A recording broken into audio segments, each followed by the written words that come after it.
నమస్తే, welcome to BCN news. నా పేరు మానస. ముందుగా ముఖ్యాంశాలు. 3 రాజధానుల పేరుతో జగన్ ప్రజలను మోసం చేశారన్న మంత్రి అచ్చెన్నాయుడు. వైసీపీ పాలనలో రాయలసీమ, కోస్తాంధ్ర, ఉత్తరాంధ్రకు ఏం చేశారని సూటి ప్రశ్న.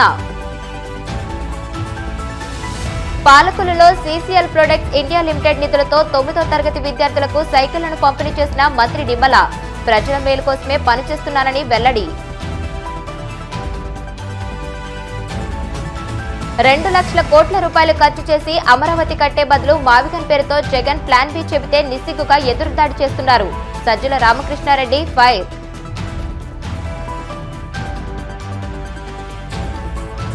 ఆంధ్రుల రాజధానిగా మావిగన్ పెట్టాలని జగన్ మతి భ్రమించిన మాటలు మాట్లాడుతున్నారు. విమర్శలు గుప్పించిన ఆచంట ఎమ్మెల్యే పితాని సత్యనారాయణ.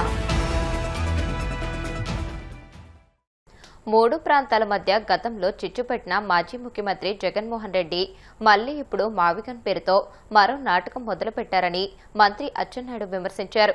3 రాజధానుల పేరుతో ప్రజలను మోసం చేస్తారని, ఆ పేరుతో రాయలసీమ, కోస్తాంధ్ర, ఉత్తరాంధ్రకు ఏం చేశారని ప్రశ్నించారు.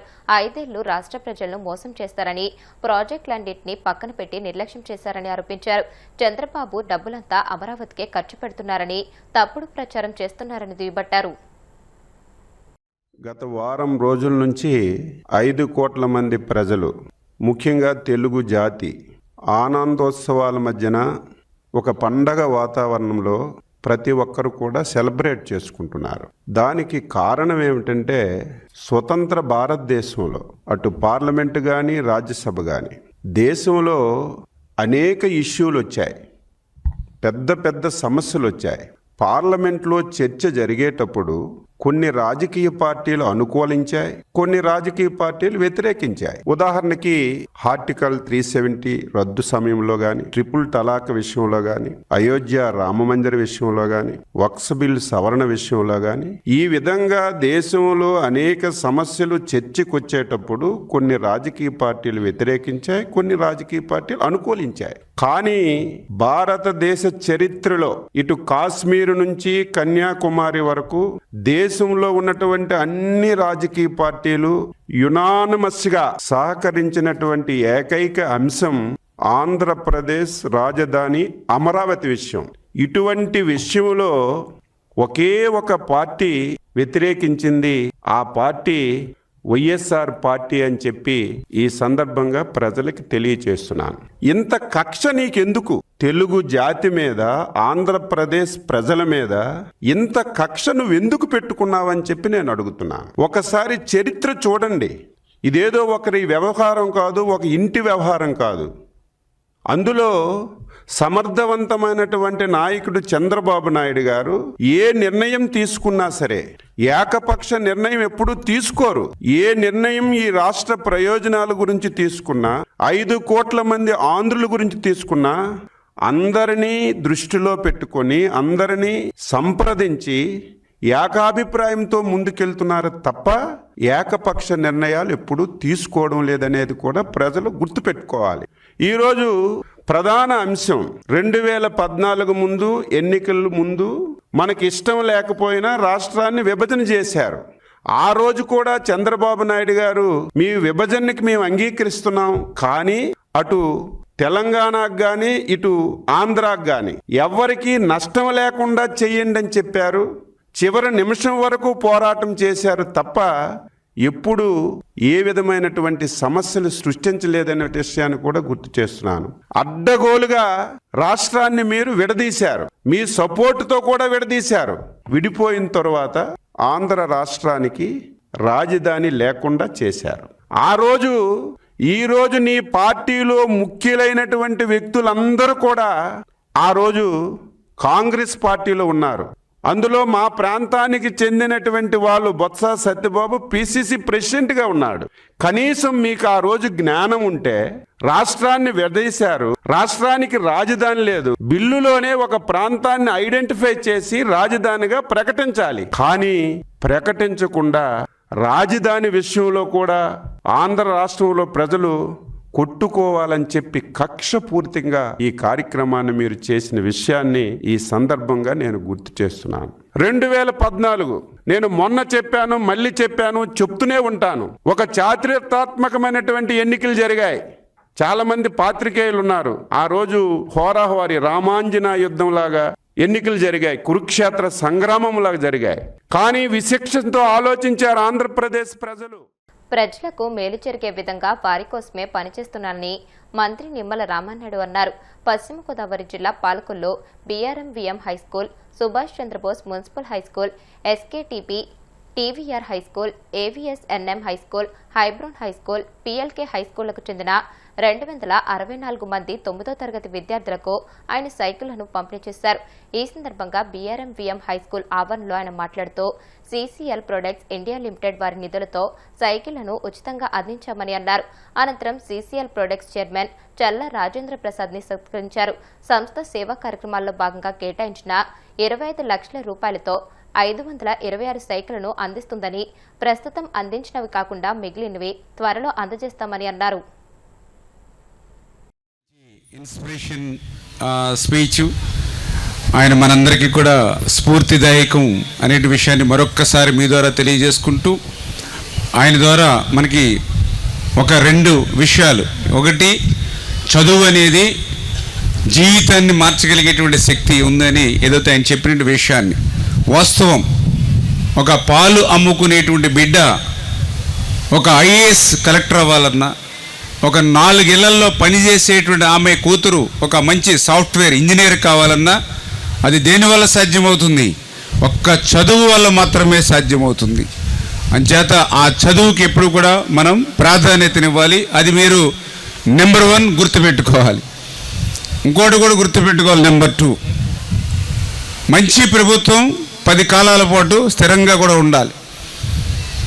ఉంటేనే మళ్ళీ మనం చదివినటువంటి చదువుకి మంచి విద్య, ఉద్యోగ, ఉపాధి అవకాశాలు వస్తాయి. ఎందుకు ఈ మాట చెప్తూ ఉన్నానని అంటే, మీ అందరికీ తెలుసు 2014లో రాష్ట్ర విభజన జరిగింది. ఆ రోజు కూడా మనం సమైక్యాంధ్ర ఉద్యమం కోసం పెద్ద ఎత్తున పోరాడాం. రాష్ట్రం విడిపోతే జీతాలు రావు, పెన్షన్లు రావు, రాష్ట్రంలో ఏ అభివృద్ధి ఉండదని సమైక్యాంధ్ర ఉద్యమం కోసం పోరాడాం. కానీ దురదృష్టం, రాష్ట్ర విభజన జరిగింది.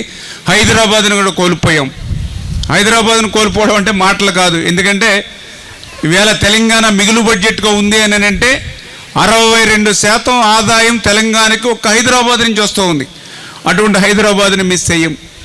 కానీ 14లో రాష్ట్ర విభజన జరిగిన తర్వాత 14, 19, 5 సంవత్సరాల్లో 16,000 కోట్ల లోటు అప్పు బడ్జెట్ ఈ రాష్ట్రానికి ఇచ్చినప్పటికీ కూడా చంద్రబాబు నాయుడు గారు తన యొక్క పరిపాలనా దక్షతతో ఎక్కడ కూడా లోటు అనేది కనపడకుండా 5 సంవత్సరాల్లో ఆయన పరిపాలన చేసి ప్రతి శాఖలోనూ ప్రక్షాళన చేసి మార్పులు తీసుకొచ్చి, అందుకు ఉదాహరణే కరెంటు.